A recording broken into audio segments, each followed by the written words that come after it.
The Grand Council chamber smelled of ionized air and polished metal. It was a ring of cold judgment, floating above the fractured moon of Kiros. Alien dignitaries filled the auditorium, Avanii with their translucent fins twitching in disdain, Chiruplinks blinking in unison, and the ever-silent Korvax, statues in carapace and calculation. High above, the tribunal floated in graph seats, robes cascading like banners of law. Their verdict would determine who claimed the mineral world of Zatero III, rich in neodymium, untouched by war, too valuable for open conflict.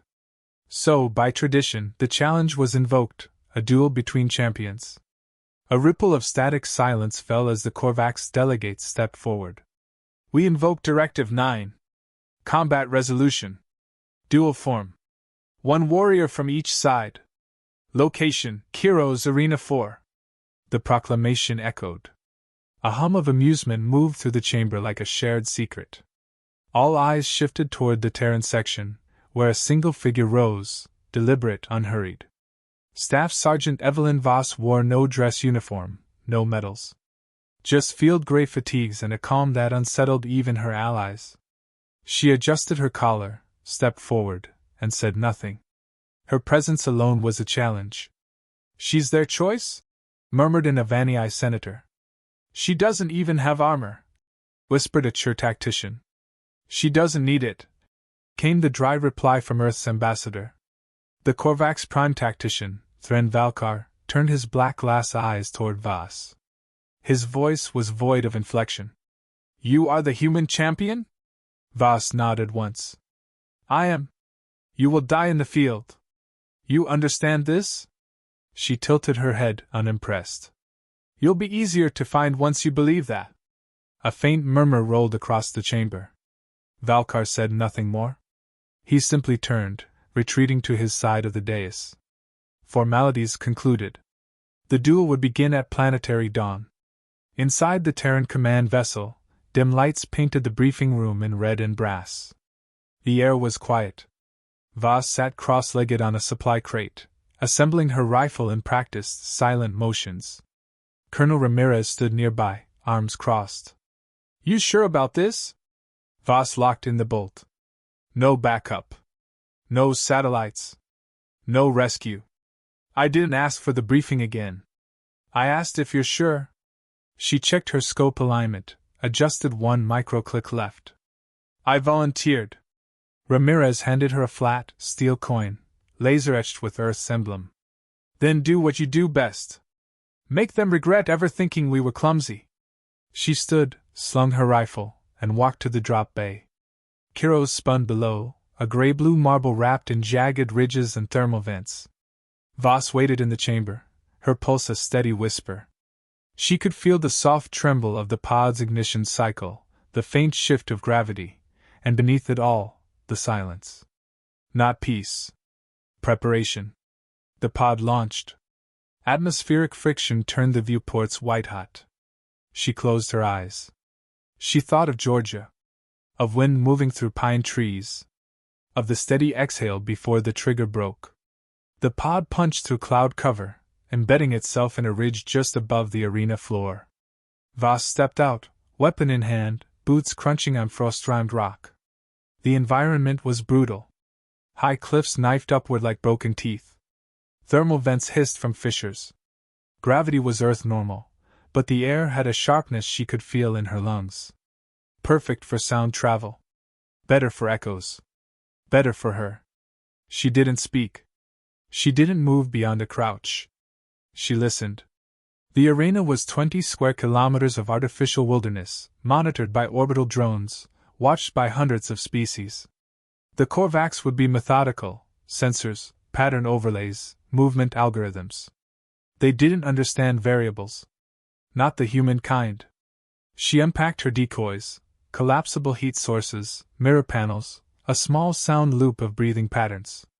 She deployed none of it yet, just prepped, cataloged, thought. Her rifle wasn't flashy. Bolt action, Gauss-assisted, suppressed. It had one job. She surveyed the ridgeline to the south, mapped out firing lanes, then crouched low in the shadow of a broken column. She muttered, not for the audience, not for effect, but for herself. They always think we'll charge straight in. She opened a compartment in her belt pouch, pulled out a thin strip of jerky, and chewed while watching the wind move dust across a low ridge 50 meters out. No sudden movements. No tracks. No noise. But a slight distortion in the thermal wash. A sensor drone. Cloaked, hovering, watching. She pulled her rifle to her shoulder and waited for the shift. Every drone made a course correction every 22 seconds. She counted silently. 18, 19. The drone pivoted, just slightly. Pfft. A subsonic crack. The drone blinked once, then spiraled down in 3 pieces. From the orbital seats, the Korvax observers sat upright. One of them spoke aloud, voice tight. She calculated its vector change without seeing it. Primitive approximation. No, replied a sure analyst. Intuition. She felt the drift. In the canyon below, Voss exhaled. She moved quickly, gathered the shattered drone's lens module, and tossed it into a steam vent. The terrain would hide the heat signature. Then she vanished back into shadow. Somewhere in the distance, Thren Valkar watched data streams narrow. His probabilistic overlays had been thrown off by 1.2%. It was minor, but intolerable. He turned to his second node AI. Recalculate path projection. Assume opponent has partial sensor mapping. The AI responded. Statistical anomaly exceeds baseline. Human pattern erratic. Valkar narrowed his gaze toward the map. This one is not clumsy. Far below, tucked beneath an overhang of basalt and wind-worn crystal, Voss sipped recycled water and adjusted her scope. She didn't need to see Valkar yet. She just needed to know he was looking. And waiting. She smiled faintly. Let him wait. Let them all watch. Kiros's daylight was sharp, pale, filtered through a thin upper atmosphere. The arena stretched like a scar, wind-swept plateaus, geysers venting sulfur, jagged ridges slicing the horizon. Nothing green. Nothing friendly. Voss didn't move for 20 minutes after sunrise. Movement was risk. Sound was invitation. Instead, she watched. Glassed the horizon through her scope, gauging heat currents, dust behavior, micro shifts in rock patterns. All terrain spoke if you knew the dialect. She listened. Far off, a flock of local avian scavengers wheeled suddenly and veered west. She marked the flight pattern, the angle of their retreat. Something big had moved. She took a breath and slid back into the rock cleft, adjusting her pack. From her left hip, she retrieved a small sensor thread, a polymer filament thinner than hair, then unspooled it between 2 stones. Passive motion detection. No power signature. Perfectly silent. Her fingers worked without hesitation, no wasted movement. A kilometer south, Thren Valkar stood motionless within his cloak field. He didn't breathe. Korvac's physiology ran on slow metabolism and internal chemical cycling. Perfect for patience.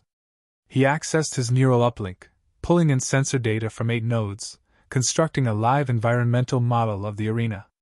3 times, the model recalculated. Each iteration failed to isolate the human's trajectory. This displeased him. He initiated a low-orbit drone sweep.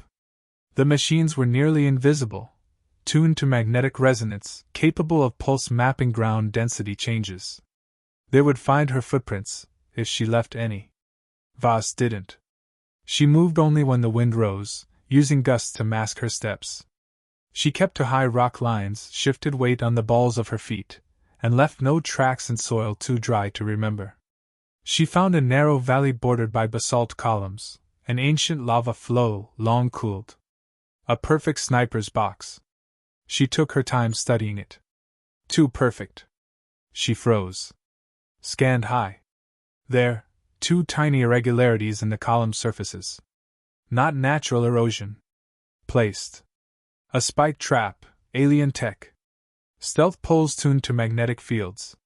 If she crossed the invisible threshold, compressed monomolecular blades would detonate upward. She smiled. It meant he was hurting her. She moved back, circled wide, found the trigger plate's base node, and rewired it. The trap was now flipped, ready to trigger in reverse, should anything try to follow. She laid a mirror tile near the perimeter, angled just right to catch light from the next sunbreak. Then vanished into shadow once more. Inside the Council's viewing gallery, the feed flickered through multiple species spectrum modes. Most delegates were focused on the Korvax readouts, which presented a tidy schematic of the arena, layered with predictive vectors.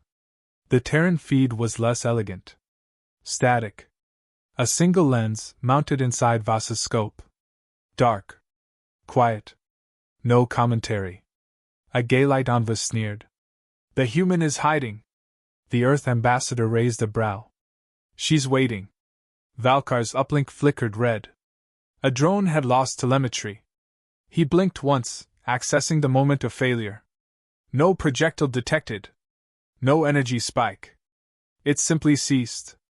He reviewed wind models. Detected a small increase in particulate disturbance. Not enough for an explosion. But deliberate. She was guiding the wind. He adjusted his overlay projections. New conclusion: human possesses terrain manipulation aptitude. No longer predictable. He recalibrated. Deploy bait. He said aloud to no one. One of his drones dropped a decoy node, mimicking the power signature of a Korvax personal beacon. Obvious. Intentional. Voss saw it from nearly a kilometer away. The beacon pulsed weakly in the open, half shielded by a thermal veil. Amateur work. He wanted her to take the shot. She considered it for 10 seconds. Then she raised her rifle and pulled the trigger anyway. Pfft. A clean hit. The beacon exploded into static. But that wasn't the point. She had just told him, "I see you, and I know your tricks." Let him think she made a mistake. An hour passed. No movement. No sound. Voss ate a nutrient tab, drank water, and ran diagnostics on her rifle. Everything intact. She checked her heartbeat, 62. No sign of adrenaline spike. Calm. She took out a small piece of chalk and scratched a line on the stone wall beside her. Just one. Memory marker. A habit from her first deployment on Europa's subsurface tunnels. Each line meant, I'm still me. Valkar, now deep in the Northern Ridge system, entered analytical drift, an advanced Korvax mental state allowing simultaneous review of thousands of data permutations. 3 possibilities remained: she was in hiding, she was baiting him, or she was already aiming. He initiated drone net reset. Recalled damaged units. Deployed thermal shimmer fields across the central basin. The human would have to cross eventually. Yet deep within, unease coiled. Her lack of movement, her silence, it defied every algorithm. No species had ever reduced information flow in the arena. It was counter to all known competitive behavior. He whispered aloud, voice like ice on steel. She is not clumsy. Back in the basalt crevice, Voss lined up a shot, not at a target, but into empty space. A thermal lens she'd planted an hour ago glinted on the far slope. Not enough to be noticed by orbitals, but just enough for a Korvax drone to register as a maybe. Sure enough, she saw the shimmer. A probe hovered to investigate. Pfft. Another clean hit. She didn't smile. She simply moved. Again. Deeper into the rocks, toward the funnel canyon, where she'd make her stand. Above, the tribunal watched in silence. Even the mature analysts had stopped speaking. This wasn't what they expected from a human. No grand gesture. No chaos. Only discipline. And the slow, surgical dissection of an opponent too proud to see it coming. Thren Valkar stood beneath a cliff face shaped by wind and time. Stone fluted into jagged edges, casting a pattern of shade across the path ahead. The Korvax elite duelist did not walk, he glided forward on pressure-adjusted claws, each step precise. His neural HUD flickered through heat maps, motion tracking, and predictive threat models. All data pointed to one conclusion: the human was gone. Not dead. Absent. Like a ghost that never existed. Valkar hissed softly. Reset probability flow. His assistant AI responded neutral. Pattern disruption exceeds tolerance. Projection deviation, 12.7%. 12.7 is not deviation. It is failure. He initiated full spectrograph sweep. Subsurface sonar, active LiDAR pulses. Still nothing. Something was wrong. This human, Voss, she didn't behave like anything in the simulations. She left no thermal signature, no measurable rhythm of movement. She had erased herself from his model. Worse, the last 2 drone losses had occurred seconds after minor terrain shifts. A mirror fragment here, a flicker of heat there. Signals beneath his threshold for reaction. Now she was shaping his decisions. And that meant she wasn't playing the game. She was designing it. Voss moved in silence through a canyon of needle rock. No wind here. No cover noise. Every step was deliberate, padded. She stayed low, rifle in hand, but not aimed. This wasn't a shooting position. It was an ambush route. The previous shot had served its purpose. She'd let him believe she was reacting. That she'd fired out of instinct. She knew he was recording her heat signature the instant she squeezed the trigger. That was the point. Now he'd narrowed her location down to 3 possible zones. Exactly where she wanted him. She reached a shallow overhang beneath a shale cliff and dropped prone. Her pack slid silently to the side. From it, she pulled a flat disc no wider than her palm. Not a weapon, an old-school sonic puck.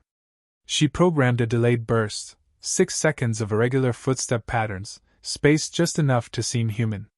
Then she hurled it 50 meters to her right, into a hollow between stones. It clattered once, settled. She lay still, waiting. Valkar caught the signal instantly. A brief burst of footsteps. Directional. Uneven cadence. Suggesting weight shift fatigue. A mistake. He rose from his cover and activated his glide rig. No sound, no trail. The human was tired. She'd given up subtlety. Perhaps stress had overridden discipline. His HUD locked in a pursuit arc short path. He leapt. Mid-air, something flickered. He saw it too late. The steps weren't fading, they looped. Artificial. As he twisted in the air, a pressure spike triggered below. Clanged HHAK. The spike trap exploded, not toward him, but into his path. Reversed polarity. Blades shot sideways through the arc of his landing. He twisted, barely avoiding a direct strike. One blade sliced his left carapace. Internal pressure dropped. Viscous orange ichor spilled in small drops. He landed hard, skidded, hissed in pain. No alarm.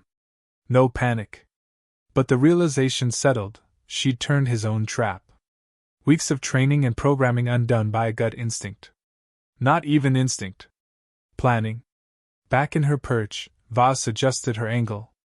Through the scope, she didn't see Valkar directly, but the terrain told the story. A disturbed dust trail. A flash of fluid.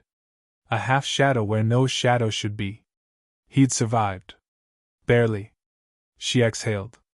Not disappointment. Confirmation. He was wound-tight now, inside his own system, second-guessing. That's when she let herself remember the words from her old instructor back on the Europa range. A real shot is taken before the target steps into the kill zone. You aim at who they're about to be, not who they are. She wasn't shooting yet. Not until he forgot what direction he was facing. Valkar halted beneath a stone arch and activated his cloaking sphere. It wasn't invisibility, not to human eyes, but it would disrupt line-of-sight sensors and refract heat. Yet even in cover, his calculations swam in chaos. No sequence repeated. No logic held. She had dismantled his assumptions. She is adapting faster than permitted, he muttered. His AI hesitated. Biological cognition exceeds expected thresholds. He touched the wound at his side. The ichor felt warm. Unacceptable. Time to force movement. He deployed a phase scrambler. It would scatter electromagnetic noise across the arena's lower quadrants, blinding passive targeting systems and creating false returns. To a normal sniper, It would be devastating. To Voss? He was about to find out. The moment the scrambler activated, her scope went white, interference blooming across the lens. She dropped it, flipped open a side port, and manually switched to iron sights. Analog. No electronics. Just old carbon steel in her own eye. Then she shifted back from her perch. She didn't need her scope anymore. Valkar had just shown his position again, not visually, but through his intent. He wanted her to move. So she'd do the opposite. The canyon fell still. She waited 15 minutes, motionless, face pressed to stone, heartbeat measured. Then there. A distortion of heat near the shale spires. The shimmer wasn't natural. The pattern bent the air in a way sunlight couldn't. He was stalking. She rotated the dial on her rifle. Adjusted for range. Factored wind, slope, and refraction. She wasn't taking the shot now. Not yet. But soon. Up above, the tribunal leaned in. Even the stoic Korvax tacticians watched in silence.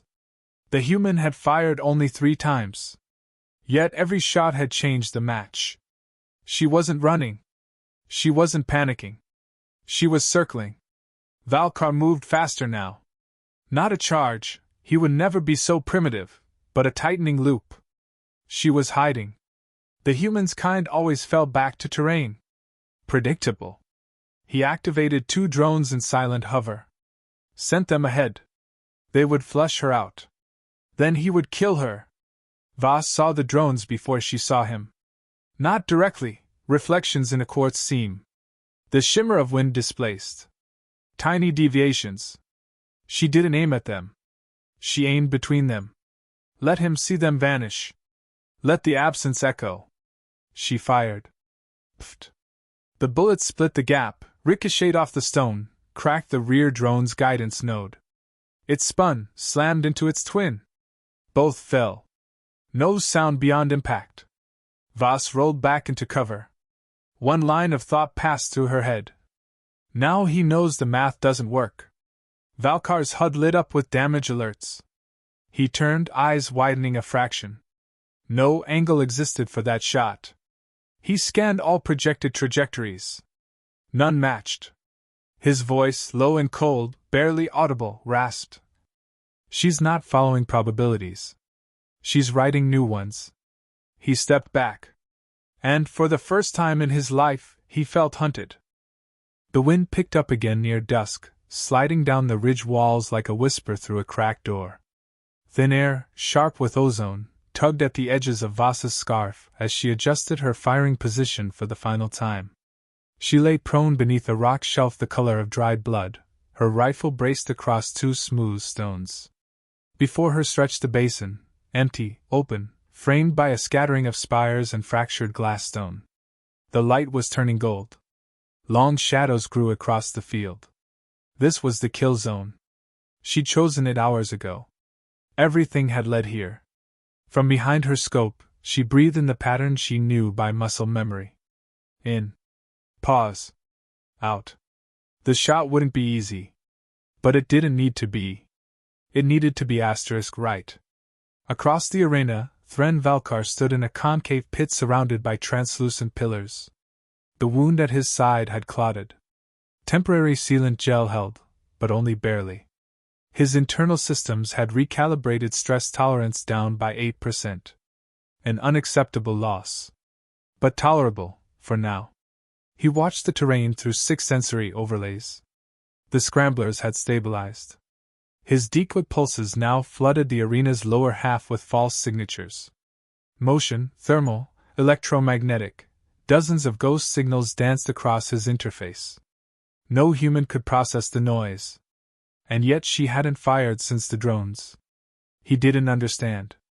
She should have panicked. She should have retreated. But no, she'd gone silent again. He muttered to himself. She doesn't move when she should. Doesn't react when baited. She is not being unpredictable. She is controlling expectation. He paused. That is, design. Voss adjusted her scope. The humidity shift had changed the density of the air just enough to throw off high-velocity fire. She didn't correct for the now. She corrected for the then, the moment the shot would arc through the basin, catch the side current, and swing into the right gap. She wasn't aiming for where he stood. She was aiming for where he would turn his head. Valkar advanced slowly now, his pace tight, measured. The shadows around him were long, disruptive. He no longer trusted his sensors. He relied on pure spatial analysis. Every angle of light, every stone's reflection, he mapped it against memory. He crept toward the basin edge, scanning the ridge lines, expecting a pulse, a shimmer, something. Nothing. No telltale shine. No thermal bloom. No optical refraction. Just wind. He reached the center of the basin, slowly straightening. No strike. No ambush. Perhaps she had moved on. Perhaps she had failed. Then a glint. Barely. High on the far ridge, just one flash off a lens, caught for half a heartbeat in the golden hour. He turned toward it. The shot broke the world open. No sound preceded it. No flash. Just the sudden, sharp collapse of presence. The bullet didn't strike him directly. It hit the top of a glass stone column to his left, fractured it, then ricocheted down at an angle, curved by gravity, and slipped through the narrow space beneath his raised arm, where he had turned. It struck the soft inner joint between shoulder and torso. Armor couldn't cover it. No logic model accounted for it. His body seized. He dropped to one knee. The wind carried his breath away. High above, Voss didn't celebrate. She simply reloaded, chambered the next round, and stayed prone. Through the scope, she watched his posture change. Slow collapse. He wasn't dead. Not yet. But he was bleeding out fast. And confused. Valkar's HUD flickered red. Systems failing. Motor control degrading. He forced his head up. She calculated for bounce. Nonlinear path. Variable timing. He coughed. This is not warfare. This is intuition. He tried to rise. Failed. In the distance, a shadow moved. Not fast. Not dramatic. Just closer. Voss descended into the basin after 10 minutes. No rush. No sound. She walked like gravity owed her something. Valkar looked up from where he sat against a fallen column. His voice was rasped, but lucid. You aimed for the eventuality of me. Voss nodded. You were always going to turn. He blinked slowly. It was a statistical outlier. I almost turned left. But you didn't. She knelt. You're not stupid, she said, her voice even. Just overconfident. He winced, tried to smile. It was not arrogance. It was belief in structure. That's the same thing, she replied. She stood again. You'll live, if they get to you in time. Will they care? He asked. She didn't answer. Above, in the tribunal chamber, silence fell like judgment. The scoreboard updated. Victory, Terran Confederation. Operative, Evelyn Voss. Kill registered. Delegates shifted in their seats. The Avanii delegate muttered, calculated madness. The Chur representative adjusted his neurostalks. No. That was clarity humans weaponize. A junior Korvax counselor stood to object, but Prime Strategos Valtun raised a hand. No objection. The elder said, voice flat. The kill was clean. The logic sound. A beat of silence passed. Then he added, almost reluctantly, we underestimated her. Later, back aboard the Terran ship, Voss sat alone in the debriefing chamber. No questions. Just silence. Her rifle leaned against the wall, field stripped. She took a coin from her pocket. Steel. Worn. She flicked it into the air. Caught it. Looked at it. One side bore Earth's seal. The other was blank. She set it down, blank side up. Then she finally breathed.